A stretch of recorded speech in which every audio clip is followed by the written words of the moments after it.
अस्सलामुअलैकुम। Welcome to counting with Ahmad. Last lecture में जैसे कि हमने कुछ बेसिक चीज़ें डिस्कस की थी, आज हम देखेंगे कि हम एक्सेल पर मार्कशीट कैसे बना सकते हैं।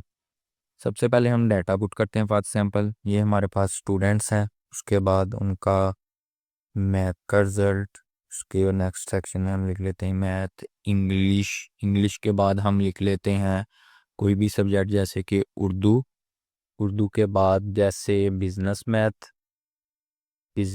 मैथ के बाद हम लिख लेते हैं अकाउंटिंग। अकाउंटिंग एक सब्जेक्ट है, हम अकाउंटिंग लिख लेते हैं। तो अकाउंटिंग एक सब्जेक्ट है। इसके बाद यहाँ पे हमारे पास टोटल मार्क्स ये वो आ जाएंगे। अब हम सबसे पहले इधर देखेंगे कि हम जैसे कि मैथ इंग्लिश उर्दू लिखा है, बिजनेस मैथ ने यहाँ ज़्यादा स्पेस कवर की है, अकाउंटिंग ने कम, तो हम इनको कैसे अलाइन कर सकते हैं।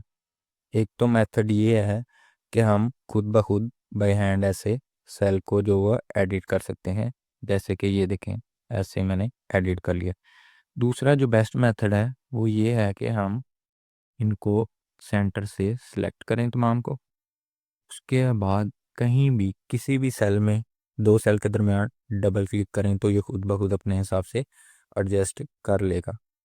उसके बाद हम आते हैं, जैसे कि ये स्टूडेंट 1 है, तो मैं इसको स्क्रॉल डाउन करता हूँ तो मेरे पास हम कंसीडर करेंगे 50 स्टूडेंट। इतने 50 स्टूडेंट ही हमारे पास आ गए। के बाद अब हम इनके मार्क्स खुद से लगाएंगे। फॉर एग्जांपल टोटल 100 मार्क्स हैं, हमने ऐसे कंसीडर करना है कम से कम हम मार्क्स लगाएंगे 40 और ज़्यादा से ज़्यादा हम मार्क्स लगाएंगे 90। और हम चाह रहे हैं खुद ब खुद ही ऑटोमेटिकली लग जाएं और 40 से कम ना हो और 90 मार्क्स से ज़्यादा ना हो, यानी 90 से ज़्यादा ना हो। तो हम क्या करेंगे फिर, हम फिर ऐसा करेंगे, हम एक फार्मूला लगाएंगे जो कि है is equal RAND, RAND between, between वाला फार्मूला लगाएंगे। उसके बाद हम रेंज सेलेक्ट करेंगे, बॉटम में हम लिखेंगे 40, उसके बाद यहाँ से आपने थोड़ा ध्यान करना है, उसके बाद कोमा एंड देन टॉप पे 90। इसका मतलब क्या हुआ, बॉटम और टॉप का बॉटम में यानी कम से कम 40 और ज़्यादा से ज़्यादा 90। उसके बाद हम क्या करेंगे, ब्रैकेट क्लोज। अगर ना भी करेंगे तो एक्सेल खुद ब खुद क्लोज कर लेगा, ठीक है। उसके बाद हम इस सेल को लेके चलेंगे ऐसे। फॉर एग्जांपल दोबारा फार्मूला हमें इसलिए लगाना पड़ेगा, ब्रैकेट क्लोज नहीं, हम देखते हैं पहले मार्क्स लगा लेते हैं सारे 45 56। डाटा तो एंटर करेंगे पहले 67। अब हम देखते हैं, देखें इज इक्वल टू के बाद हमने क्या लगाना था, RAND, RAND between, double click and then bottom. Bottom में हमने 40 marks and then comma and then top में 90 यानी जो है 90 मार्क्स। शिफ्ट कंट्रोल करके प्रेस करेंगे, ब्रैकेट क्लोज एंड देन ये देखें हमारे पास। अब मैं इसको क्या करूँगा, सब पे अप्लाई करूँगा ऐसे। मेरे पास काउंटिंग में इतने मार्क्स। अब मैं इसको डाउन लेके जाऊँगा जितने मेरे पास स्टूडेंट हैं। फॉर एग्जांपल मेरे पास 50 स्टूडेंट हैं, तो ये 50 का डाटा आ चुका है हमारे पास।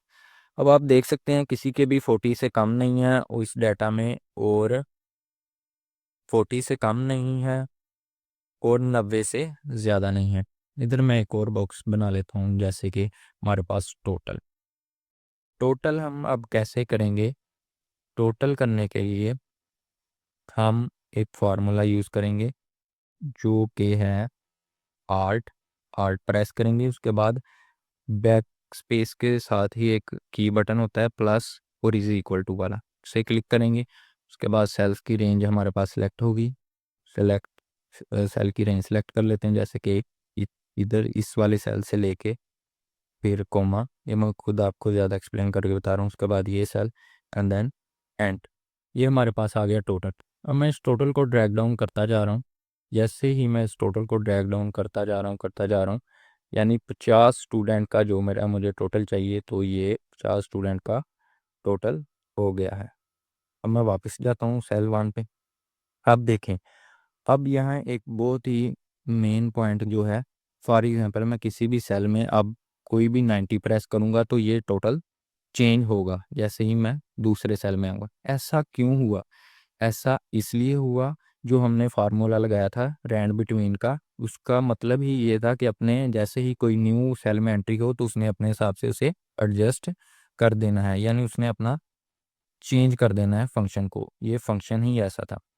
अब हम देखेंगे कि रैंड बिटवीन को मैं ख़त्म भी करना चाह रहा हूँ और मैं चाह रहा हूँ कि ये जो मेरे नंबर हैं ये भी चेंज ना हो, तो वो कैसे मैं कर सकता हूँ?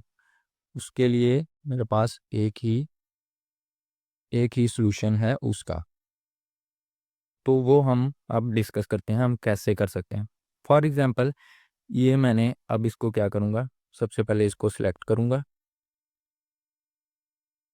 मैंने सेलेक्ट किया एंड देन मैंने कंट्रोल शिफ्ट डाउन, ये हमने याद रखना है, इससे पूरा डाटा सेलेक्ट हो जाएगा। ये एक कीवर्ड है। जैसे कंट्रोल शिफ्ट डाउन किया उसके बाद अब मैं क्या करूँगा, मैं करूँगा कंट्रोल सी, यानी इस डाटे को मैंने अब क्या कर लिया है, कॉपी कर लिया है। अब मैं इस डाटा को क्या करूँगा, पेस्ट करूँगा। पेस्ट कैसे कर दूंगा, क्या इधर ही पेस्ट कर दूंगा? नहीं नहीं, ऐसा नहीं करेंगे। जैसे भी हमने कोई चेंजिंग करनी हो तो उसके लिए हम कोई स्पेशल काम करेंगे। जैसा कि अब हम क्या करना चाह रहे हैं, रैंड बिटवीन को फार्मूला को रिमूव भी करना चाह रहे हैं। हम चाह रहे हैं हमारे नंबर में भी कोई चेंजिंग ना आए। जैसा कि हमने सेल में पहले कोई एंट्री पुट की थी उसकी वजह से चेंजिंग आ रही थी, हम ये चाह रहे थे कि इस फार्मूला को रिमूव कर दें और हम अपनी शीट को फाइनलाइज करें। तो उसके लिए हम करेंगे पेस्ट स्पेशल। जैसे ही पेस्ट स्पेशल वाले ऑप्शन में आएंगे तो हमारे पास यहाँ हम क्या रखना चाह रहे हैं, अकेला फार्मूलाज वैल्यूज़। हम फार्मूलाज को रिमूव करना चाह रहे हैं तो हम अकेला वैल्यूज़ को रखना चाह रहे हैं, तो वैल्यूज़ पे क्लिक करेंगे एंड देन ओके। अब मैं किसी भी बॉक्स में जा रहा हूँ तो देखें अब वो वाला फार्मूला नहीं आ रहा, रैंड बिटवीन वाला। एक तो तरीकाकार ये है, एक और भी इसका मेथड है। वो मेथड ये है कि मैं आपको कंट्रोल जी करके दोबारा वो दूसरे वाला मेथड भी करके दिखा देता हूँ। अब दूसरा मेथड क्या हो सकता है? एक तो दूसरा मेथड ये हो सकता है जैसे कि ऑडिट फर्म वाले वो शॉर्टकट यूज़ करते हैं। वो क्या शॉर्टकट यूज़ करते हैं, वो ये चाहते हैं कि हम जिस जो भी डाटा फाइनलाइज करना है कस्टमर को देना है तो उसमें ये फार्मूला ना आए, तो वो क्या करेंगे, सेम मैं फिर आपको डिटेल से बता रहा हूँ। सबसे पहले मैंने सेलेक्ट करना है ये, उसके बाद कंट्रोल शिफ्ट डाउन। जैसे ही मैं इसको सेलेक्ट करूँगा फिर मैं यहाँ कंट्रोल सी प्रेस करूँगा। जैसे ही मैं कंट्रोल सी प्रेस करूँगा उसके साथ मैं प्रेस करूँगा आल्ट। आल्ट का बटन प्रेस करने के बाद हम क्या करेंगे, ई। ई जैसे ही मैं प्रेस करूँगा उसके बाद मैं प्रेस करूँगा,